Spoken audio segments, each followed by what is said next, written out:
बंधुओं प्रणाम। आज हम बात करने जा रहे हैं कल के मतदान के संबंध में। शुक्रवार यानी कि 19 अप्रैल को लोकसभा चुनाव के पहले चरण में 21 राज्यों की 102 सीटों पर मतदान हो गया कल। मतलब लोकसभा की टोटल जो स्ट्रेंथ है 543 सीटों का आप मान लीजिए 102 सीटें, लगभग 20% से कुछ कम सीटों पे मतदान हो चुका है। इस बार मतदान का प्रतिशत रहा है 68.29, जो 2019 लोकसभा के जो पहले चरण का मतदान हुआ था 69.43, मतलब 2019 से पहले चरण के मतदान से इस बार करीब 1.14% वोटिंग कम हुई है। 2019 में पहले चरण में 18 राज्यों के और 2 केंद्र शासित प्रदेशों की 91 सीटों पर मतदान हुआ था। इस बार 102 सीटों यानी कि 11 लोकसभा सीटों पर इस बार ज्यादा मतदान हुआ फर्स्ट फेज में, पहले चरण में। फिर भी मतदान का प्रतिशत कम रहा। सीटें पिछली बार कम थी, 91 थी, इस बार सीटें 102 हैं, ज्यादा हैं। फिर भी 2019 में मतदान प्रतिशत ज्यादा था और इस बार मतदान प्रतिशत सीटें ज्यादा होने के बावजूद भी कम रहा। ऐसा क्यों हुआ, इस बारे में हम चर्चा करेंगे। हमारे साथ 2 मेहमान आज जुड़े हुए हैं, वरिष्ठ पत्रकार अनूप श्रीवास्तव जी और ओम गौड़ जी। मैं सबसे पहले ओम गौड़ जी से जानना चाहूंगा। गौड़ साहब नमस्कार। नमस्कार। आप इसको किस तरह से एनालाइज कर रहे हैं? सीटें पिछली 2019 की तुलना में इस बार ज्यादा हैं, फिर भी वोटिंग परसेंटेज कम हो गया, क्या कारण आपको समझ में आ रहा है? इस मतदान को, कल जो मतदान हुआ उसको अगर सही एनालिसिस करना हो तो 14 और 19 के साथ आप 2009 के डाटा रखिए, 2009 के, तब आपको पूरा रिजल्ट समझ में आएगा कि लगभग लबोलुबाब यही है कि 2009 में जो मतदान हुआ था, जो प्रतिशत था, वो लगभग प्रतिशत 2024 में भी रिफ्लेक्ट कर रहा है। यानी 19 और 14 में मतदान प्रतिशत ज्यादा था बनिस्पत 2009 के।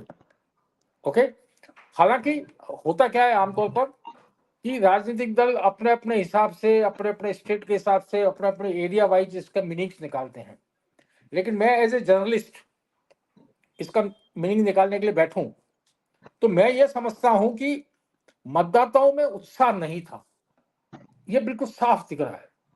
जो अपन बात करते हैं पार्टियों के कैडर वोट की, उत्साह कहीं नहीं दिखा, और जब उत्साह नहीं दिखता है तो सत्तारूढ़ दल को नुकसान होता है, ये बिल्कुल स्पष्ट धारणा।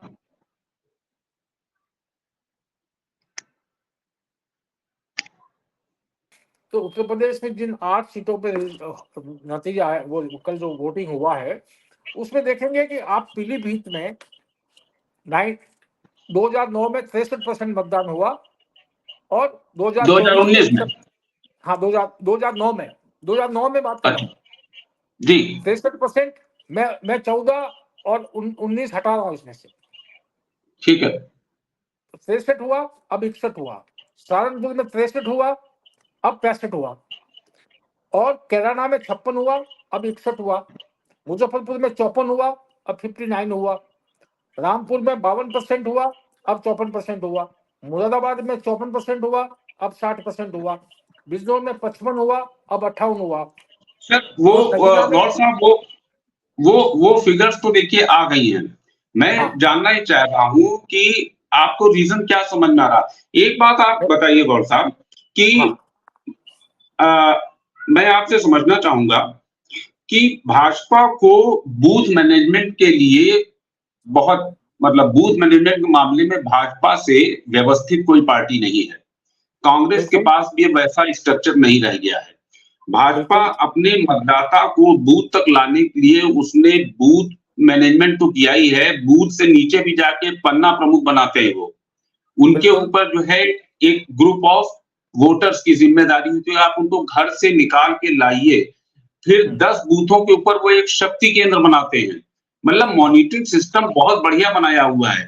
तो उसके बावजूद भी अगर 2019 से वोटिंग परसेंटेज कम हुआ है, तो क्या हमको ये नहीं मानना चाहिए कि ये वोट जो भाजपा का था या भाजपा को लेके आना चाहिए था बूथ तक, वो वोट नहीं आ पाया? क्योंकि कांग्रेस या बाकी जो दूसरी पार्टी, उनके वोट तो जैसे भी है जो आते हैं, कांग्रेस जितना भी प्रयास किया वो आए होंगे, लेकिन ये वोट परसेंटेज जो गिरा है, ये किसका गिरा होगा? देखिए, ये परसेंटेज आमतौर पर ये माना जाता है, धारणा ये है कि जो सत्तारूढ़ दल होता है, परसेंटेज गिरता है तो उसको नुकसान होता है, जहां जिसकी सरकार है। आमतौर पे ये मान्यता है, और मैं इस मान्यता को सच भी इसलिए मानता हूं कि जब लोगों में उत्साह नहीं होता है तो वो पोलिंग बूथ तक नहीं आते हैं, चाहे पन्ना प्रमुख हो, चाहे बूथ मैनेजमेंट हो। जब मेरा मन ही नहीं है वोट करने का, तो वोट करने का मन आदमी का तब नहीं होता है जब उसमें उत्साह की भावना ना हो। ये तमाम तरह की चीजें हैं। तो मुझे लग रहा है कि या तो ये एंगल ये भी हो सकता है इसमें कि बीजेपी ने अपने पन्ना प्रमुख के मार्फत अपने वोट डलवा दिए, बाकी दल नहीं ला पाए। लेकिन ये आंकड़े बोल रहे हैं कि मैं जो आंकड़े बता रहा हूं 9 वर्सेस 24, इसमें काफी झोलमेल है, क्योंकि इनको 19 में और 24 में बीजेपी को अच्छे वोट मिले, क्योंकि परसेंटेज भी बढ़ावा था। 2009 का जो वोट बैंक है वो 2024 में रिफ्लेक्ट हो रहा है, जो प्रतिशत में। तो मुझे लग रहा है कि नुकसान बीजेपी को ज्यादा है इसमें। करेक्ट। तो मतलब ये जो वोट परसेंटेज डाउन आया 2024 के इस फर्स्ट फेज की 102 सीटों पर, ये लगभग 1.14%, ये बीजेपी की ही वोटों में कमी देखने को मिल सकती है। ठीक, मैं अब अनूप जी के पास चलूंगा। अनूप जी, उत्तर प्रदेश, भारतीय जनता, शायद देश में इतनी मजबूत भारतीय जनता पार्टी और किसी राज्य में नहीं है जितनी उत्तर प्रदेश में है। रिकॉर्ड भी ऐसे ही है। पिछली बार उसने जो है वो लगभग 63 या 65 सीटें ली वहां से। 65 सीटें असेंबली है, 65 सीटें जी, 65 सीटें ली। इस बार जो है 80 सीटें उत्तर प्रदेश में हैं, 75 पे वो खुद लड़ रही है, 5 उसने अपने सहयोगी घटक दलों को दे रखी है। लेकिन उसके बावजूद भी मैं पूरे उत्तर प्रदेश में, जरा पश्चिमी उत्तर प्रदेश की बात कर रहा हूं अनूप जी। पश्चिमी उत्तर प्रदेश की 8 लोकसभा सीटों में लगभग 5.5% मतदान कम हुआ है, और ये सीटें वो हैं जहां पर कि मुस्लिम, किसान मुख्य मतदाता है, बड़ी संख्या मतदाता है। मैं आपको वो सीटें भी बता दूं, जैसे कि आपकी सहारनपुर, पीलीभीत से देखिए मेनका गांधी लड़ रही है, मुरादाबाद, कैराना, नगीना, मुजफ्फरनगर और रामपुर। तो अनूप जी, ये पश्चिम उत्तर प्रदेश में क्या लग रहा है कि अगर 5.5% के वोटों की या मतदान में गिरावट आई है, तो ये किसको नुकसान हो रहा है वहां पे और क्यों हो रहा है? आशुतोष जी, आपने जो मुद्दा उठाया है आज, वो उसके 2 पहलू हैं। पहला पहलू ये है कि मतदान कम क्यों हुआ, और दूसरा पहलू ये है कि ये जो कम मतदान हुआ है तो इसका किसको नुकसान है और किसको फायदा है। ये आपके सवाल में ये दोनों पहलू छुपे हुए हैं। अब रहा सवाल पश्चिमी उत्तर प्रदेश का, तो पश्चिमी उत्तर प्रदेश में कल 8 सीटों पर मतदान हुआ है। बिजनौर, कैराना, मुरादाबाद, मुजफ्फरनगर, नगीना, पीलीभीत, रामपुर और सहारनपुर। अगर इनका एवरेज आंकड़ा निकाल दिया जाए तो जो मतदान का प्रतिशत कम हुआ है पिछली बार 2019 के लोकसभा चुनाव के मुकाबले, तो वो तकरीबन 5 से 6% के बीच में आता है, जैसा कि आप बता रहे हैं। अब मैं आता हूं इसके पहले पहलू पे, और वो पहलू है कि मतदान जो है वो कम क्यों हुआ। इसके कई कारण है। दो जो बेसिक कारण है, पहले मैं उसको बता दूं, जिसका किसी पार्टी से कोई लेना देना नहीं है, ना बीजेपी से, ना इंडिया गठबंधन से, ना एनडीए से, किसी से, ना बीएसपी से। पहला जो सबसे बड़ा कारण था कि खेतों में गेहूं अभी पूरी तरह से कटा नहीं है, और आपने जिन इलाकों की बात की है, हम जिस इलाके की चर्चा कर रहे हैं वो कृषि प्रधान इलाका है। आपको पता है कि वहां के सारे लोग जो है खेती पर ज्यादा निर्भर हैं। और पिछले दिनों अगर आपको याद हो और आपने सोशल मीडिया पर देखा हो या टीवी पे देखा हो, तो बहुत सारे खेतों में आग लगने की सूचना मिली है। आपको देखा होगा, आपने वीडियो देखा होगा कि खेत में आग लग गई है। तो किसान अपने खेत के प्रति ज्यादा चिंतित रहा। वो अगर जिसका गेहूं कटा नहीं है वो खेत काटने में लगा रहा, जिसका गेहूं कट गया है और खेत में पड़ा हुआ है, वो उसे अपने घर तक या गोदाम तक ले जाने के चक्कर में पड़ा रहा, और जिसका पहुंच गया है वो उसे पछोड़ रहा है, यानी उसमें से दाना निकाल रहा है गेहूं का। तो एक कारण ये था कि गेहूं की कटाई अब इस समय अपने चरम पे है। दूसरा कारण लेकिन जो था अनूप जी, प्राकृतिक, अनूप वो जी, कारण है अनूप जी, गर्मी। अनूप जी जी, आपकी सुनिए, आवाज नहीं आ रही है। मैं कह रहा हूँ चुनाव आयोग ने तो दावा किया है कि उसने जो है गांव गांव आपकी में बूथ आवाज बना नहीं आ दिए रही हैं। है आशुतोष जी। हेलो हेलो, आपने अपने को अनम्यूट कर लिया है क्या? नहीं, मेरे को आवाज आ नहीं रही तो है, मुझे तो आवाज आ रही है। गौर साहब आपकी आवाज नहीं आ रही है। चलिए आप अच्छा अपनी बात कंटिन्यू करिए। तो मेरी आवाज आ रही है आपको? हाँ, आ रही है। जी जी, हाँ, तो दूसरा कारण ये था गर्मी। गर्मी कल बहुत तेज थी। अगर एवरेज तापमान की बात करें तो 40 डिग्री के आसपास टेम्परेचर था, हवा चल रही थी और धूप में इतनी तेजी थी कि लोगों ने घर से निकलना ठीक नहीं समझा। ये तो नेचुरल रीजन हुए दो, जिसकी वजह से मतदान प्रतिशत कम हुआ। अब 2-3 सीटों का मैं हाल बता देता हूं आपको, और सबसे पहली सीट जो है वो रामपुर की सीट में आपको बता देता हूं कि रामपुर में क्या हुआ, वहां पर क्यों मतदान कम हुआ है। रामपुर में इस बार जिस उम्मीदवार को समाजवादी पार्टी ने उतारा है, उसे पैराशूट लैंडिंग कराई गई है, नदवी को। नदवी एक ऐसे उम्मीदवार हैं जो वहां आजम खान की पसंद नहीं थे या नहीं हैं, और आजम खान उनको नहीं चाहते थे। अंदर की खबर आपको मैं बताऊं, आज से 15 दिन, 20 दिन या महीने भर पहले की बात, तो आजम खान और अखिलेश यादव की जब मुलाकात हुई थी जेल में, उस वक्त आजम खान ने ये इच्छा जाहिर की थी कि अखिलेश यादव खुद रामपुर आए और वहां से चुनाव लड़े, और अगर वो नहीं लड़ते हैं तो उस वक्त चंद्रशेखर रावण जो उनकी पार्टी है, उनके उनके साथ गठबंधन की बात चल रही थी। तो संभवतः ये भी बात चर्चा चली थी कि चंद्रशेखर रावण को वहां से चुनाव लड़ाया जाए, लेकिन इन दोनों में ऐसा कुछ नहीं हुआ और पैराशूट लैंडिंग कर गए मोबिल्ला नदवी।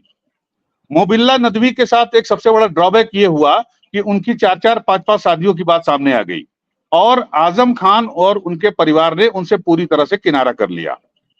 यहां तक कि समाजवादी पार्टी के जो कार्यकर्ता थे, जो खांटी कार्यकर्ता हैं रामपुर के, उन्होंने भी उनका वैसा साथ नहीं दिया जैसा देना चाहिए था।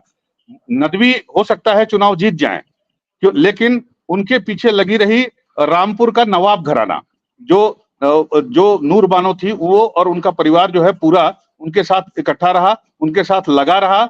आजम खान की गली, आजम खान का वो घर जो हर चुनाव में गुलजार दिखाई देता था, वहां बिल्कुल सन्नाटा फैला रहा।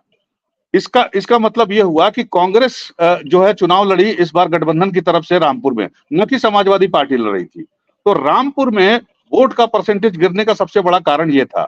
और इसका एक पहलू और भी है कि वहां पर जो घनश्याम लोधी जो सिटिंग सांसद हैं बीजेपी के, वहां के 2 विधायक जो भाजपा के हैं, आकाश सक्सेना और एक का नाम मैं भूल रहा हूं, उनका सपोर्ट उनको नहीं मिला।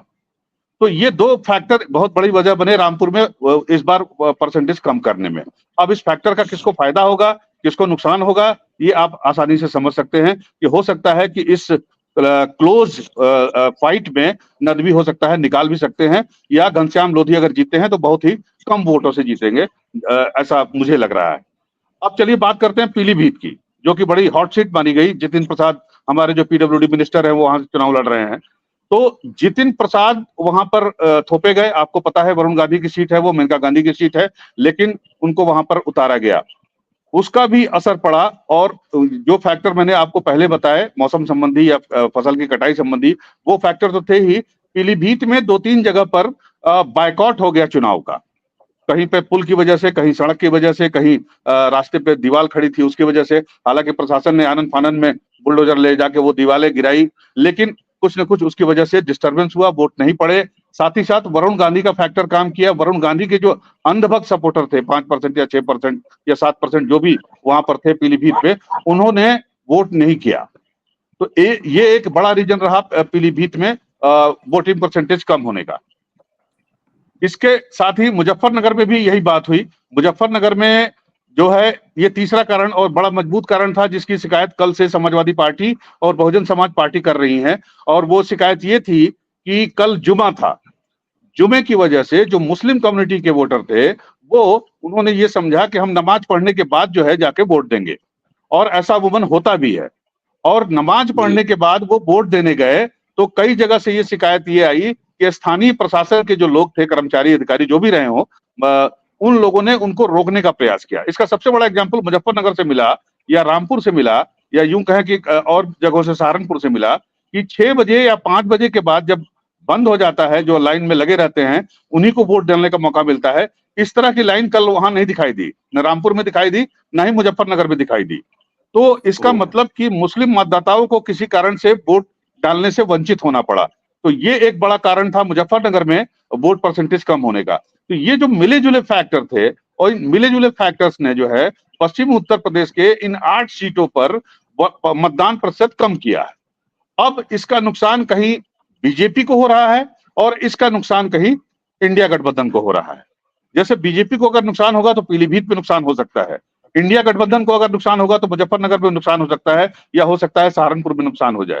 तो ये जो फैक्टर थे, इसकी वजह से इस बार ये लड़ाई क्लोज हो गई है मतदान का प्रतिशत कम होने से, और लड़ाई जो है बिल्कुल अब आर पार की है, आमने सामने की है। आशुतोष जी। ठीक है, मैं आगे बात करूंगा, वापस ओम गौड़ जी के पास आता हूँ। गौड़ साहब, आपको आवाज तो आ रही है ना मेरी? बिल्कुल आ रही है, बिल्कुल आ रही है जी।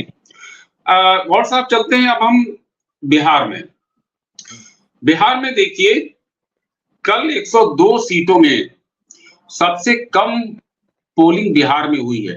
50% भी क्रॉस नहीं किया है, 50 से नीचे ही रहा है। जबकि वहां पे अभी गठबंधन बदला है, नीतीश कुमार भाजपा के साथ आए हैं, दोनों मिलकर लड़ रहे हैं। एक तरफ कांग्रेस है, आरजेडी है, लालू हैं, तेजस्वी हैं। तो वहां पर भी वोटिंग परसेंटेज कम हो रहा है। इसका क्या मतलब? और सरकार नीतीश की है, क्या इसको माना जाए कि नीतीश से लोग नाराज हैं इसलिए नहीं निकले, और अगर नीतीश की वजह से लोग नहीं निकले तो इसका नुकसान भी भाजपा को हो जाएगा? क्या समझ रहे हैं आप? देखिए, अभी नुकसान और फायदे की बात न करते हुए मैं आपको एक नया फैक्टर बताता हूँ।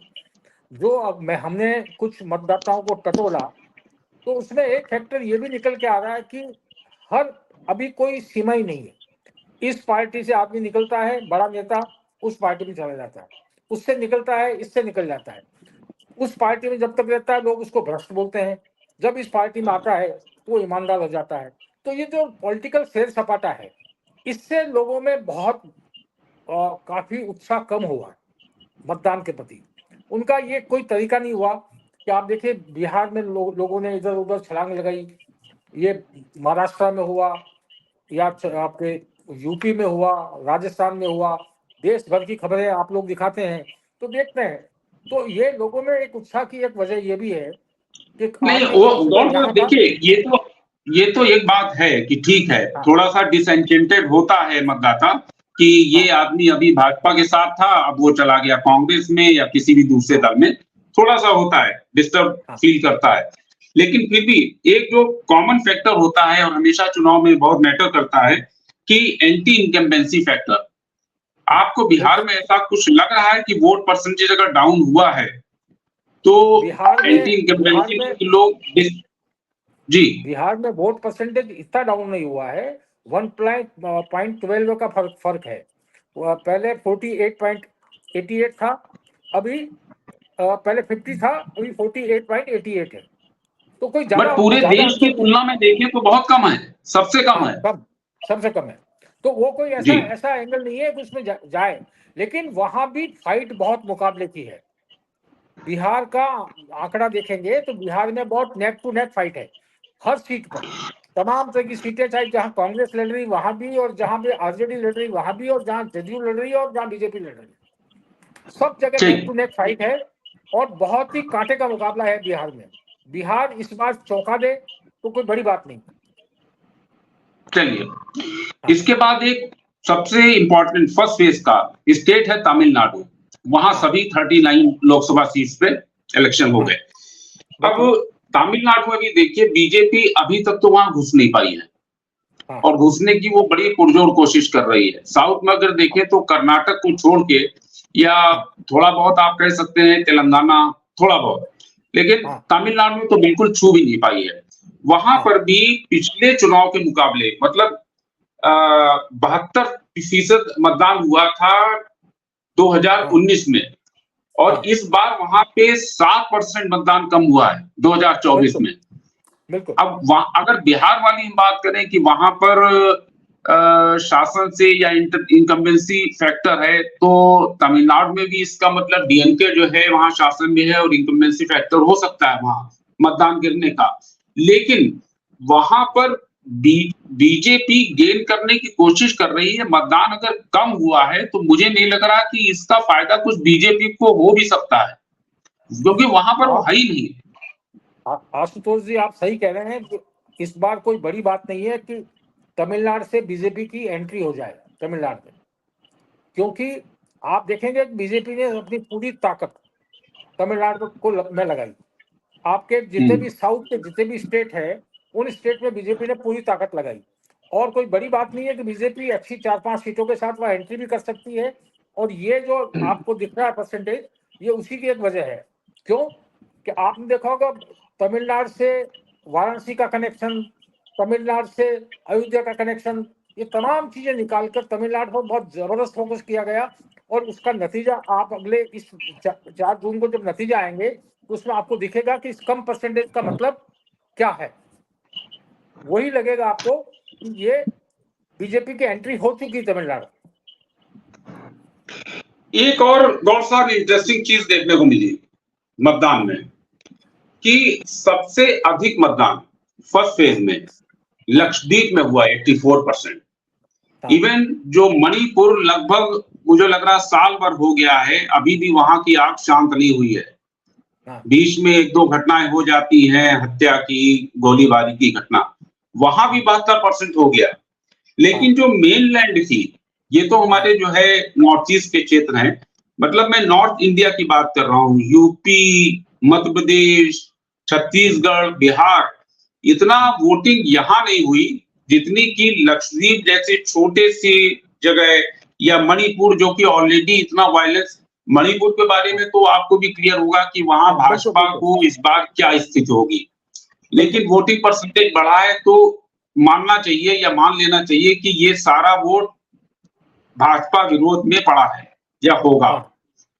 ठीक है, लक्षद्वीप में इतनी वोटिंग क्यों हुई, ये एक्चुअली ये चौंकाने वाली बात है। In comparison to other parts of the country इतना यहां नहीं हुआ जितना लक्षद्वीप पड़ गया। बिल्कुल, भाजपा शासित राज्यों में इतना वोट नहीं पड़ा। हाँ, लक्षद्वीप की एक सीट है, मुझे लगता है कि वो पूरी तरह से बीजेपी के पक्ष में जाएगी, कोई उसमें वो नहीं लग रहा है। और रही बात मणिपुर की, जो आप कह रहे हैं, मणिपुर में क्या है कि दोनों जो धर्म हैं, दोनों जो जातियां हैं वहां पे आपस में जो करने वाली, दोनों ने अपनी अपनी तरफ से पूरी ताकत लगाई। तो माना ये जा रहा है कि मणिपुर की 2 सीटें हैं, वो 1 सीट इधर और 1 सीट उधर, 2 बंटवारा हो जाएगा। लक्षद्वीप की 1 सीट है, वो 1 सीट बीजेपी को जाएगी, तय है।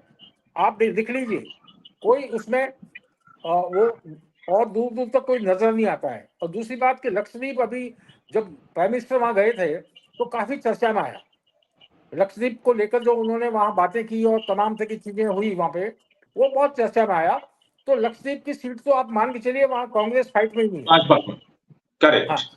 हाँ, इसी के साथ एक और इंटरेस्टिंग चीज कि अरुणाचल और सिक्किम विधान असेंबली का भी चुनाव हुआ इसी के साथ। हाँ, अब देखिए, अरुणाचल असेंबली के चुनाव में 75% वोट पड़ा है। लेकिन जब लोकसभा के लिए यही वोट पड़ता है तो वो गिर जाता है, 68% पे आ जाता है। अब ये 7% असेंबली और लोकसभा के चुनाव के मतदान में वहां 7% का डिफरेंस आ जाता है। इसी तरह सिक्किम में आप बात करें, सिक्किम में जो है 80% असेंबली के लिए मतदान हुआ और लोकसभा में 10% का डिफरेंस आ जाता है, 70% लोकसभा में होता है। तो ये भी बड़ा मतलब मतदाता की, या तो वो लोकल इश्यूज को लेके ज्यादा अवेयर हैं, ज्यादा सेंसिटिव हैं, उसमें पूरा जो है मतदान करने जाएंगे। अच्छा, जब आप पोलिंग बूथ पर पहुंच ही गए हो तो असेंबली के लिए अगर आप डाल रहे हो तो क्या है, लोकसभा का एक जो है बगल में वहीं पर बना होगा, वहां भी आप जाके लोकसभा का भी जो आप डाल सकते थे। लेकिन नहीं साहब, 7 और 10% का डिफरेंस है। देखिए, ये मैं आपको एक फर्क समझाता हूँ। इसका एक स्पष्ट फर्क है कि आपने पूरे इस कैंपेन में ये सुना होगा, कहीं भी बात करते हुए, विधानसभा चुनाव में आदमी बात करता है कि यार मैं अपने स्टेट के हिसाब से वोट दूंगा, लेकिन लोकसभा में मैं मोदी के साथ जाऊंगा। ओके, ठीक है। तो ये अरुणाचल प्रदेश में भी ये जितने भी जो छोटे छोटे प्रदेश है वहाँ स्थिति है ये। अरुणाचल प्रदेश की जनता भी अगर लोकसभा चुनाव में मोदी के साथ जाए तो कोई बड़ी बात नहीं है। हो सकता है स्टेट में उनका एजेंडा अलग हो अपना।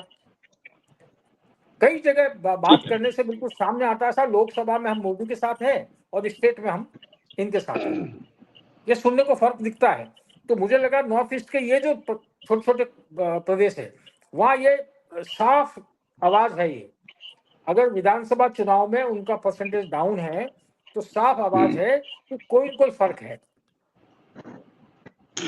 गौर साहब, एक दुखद आशुतोष जी, एक बात मैं कह के अपनी बात समाप्त करना चाहता हूं। जी आशुतोष जी, मुझे आप लोगों की आवाज नहीं आ रही है, लेकिन एक दो बातें और है जिसको मुझे लगता है कि आप लोगों को गौर करना होगा या राजनीतिक पार्टियों को गौर करना होगा। पहली बात कि पहली बार इस चुनाव में कोई स्पार्क नहीं दिखाई दे रहा है, कोई चिंगारी नहीं दिखाई दे रही है जो 16 में बदल जाए, 16 में बदल जाए। चुनाव कुछ नीरस टाइप का हो गया है। मतलब एक ही तरह के मुद्दे, एक ही तरह के सवाल, एक ही तरह के जवाब, और हर बार हर मंच से वही बातें दोहराना, और मतदाताओं के सामने राजनीतिक पार्टियां, खासकर बीजेपी और इंडिया गठबंधन या इंडिया गठबंधन, कोई ऐसी नई बात नहीं रख पा रहे हैं जो मतदाता उसकी तरफ आकर्षित हो। पहली चीज। दूसरी चीज ये कि जो ये चुनाव का शेड्यूल है जो लगभग 2 महीने का है, 2 सवा 2 महीने का है, ये इस वजह से भी मुझे लगता है कि थोड़ी सी मतदाताओं की उदासीनता जो है वो इस चुनाव के प्रति बढ़ी है। इसके बारे में चुनाव आयोग को सोचना होगा कि इतना लंबा शेड्यूल रखने का क्या मतलब है, और इतना लंबा शेड्यूल होने से पब्लिक जो है, जो वोटर है, वो उदासीन हो जाती है। तो ये 2 छोटे फैक्टर हैं, लेकिन मुझे लगता है कि इंपॉर्टेंट फैक्टर है। इस पर भी जो है चुनाव आयोग को या राजनीतिक दलों को सोचना चाहिए। तो मुझे लगता है कि मुझे अपनी बात यहीं पर समाप्त कर देनी चाहिए। बस एक चीज आपको एक जानकारी दे रहा हूं कि नागालैंड के लगभग 20 विधानसभा सीटों पे 4 लाख मतदाताओं ने चुनाव का बहिष्कार किया है, वोट डाले ही नहीं। ये वहां पर एक ग्रुप है, ईस्टर्न नागालैंड पीपल्स फ्रंट, वो वहां पे अलग राज्य की मांग को लेकर उन्होंने बहिष्कार किया। मुझे लगता है कि सरकार को ये बात पहले से पता होगी, 4 लाख मतदाता बड़ी संख्या होती है। उन्होंने इस चुनाव में, इस लोकतंत्र के पर्व में हिस्सेदारी नहीं है उनकी। सरकार को कम से कम इस तरह के इश्यूज को टेकअप करना चाहिए बहुत सेंसिटिवली, और चुनाव से काफी पहले की अगर ऐसी डिमांड है। मैं ये नहीं कह रहा कि उनको अलग राज्य बना के तुरंत दे दिया जाए, लेकिन आपने नॉर्थ ईस्ट के बहुत से ग्रुप्स के साथ जो है, अलगाववादी ग्रुप रहे, उनके साथ बातचीत की है, समझौता किया है, उनको आप प्लेटफॉर्म पर ले आए। इनके साथ भी बातचीत, कम से कम मतदान उनको करवाना चाहिए था, कुछ वे आउट निकाल के कि भाई वो लोग आए, वोट डाले। कुल मिला के आज की चर्चा में अनूप जी और गौर साहब, आप दोनों ने एक बात कही कि चाहे यूपी की बात हो या गौर साहब आपने बाकी राज्यों की, कि बिहार खासतौर से, कि फाइट बहुत क्लोज है। तो जो बात शुरू से कर रही है भाजपा 400 पार या 370 पार, वो अगर फाइट क्लोज है तो वैसा कुछ फिर उम्मीद नहीं रखनी चाहिए कि 300, ठीक है ना। ये मतलब इसको हम एग्जिजरेटेड कहेंगे बीजेपी पार्ट से। बाकी अभी 6 फेज शायद और बचे, 7 फेज में चुनाव है। देखते हैं उसमें कैसे कैसे जो है मतदान परसेंटेज की क्या स्थिति होती है, ये हम लोग भविष्य में देखेंगे। इसी के साथ आज कार्यक्रम को यही समाप्त करते हैं।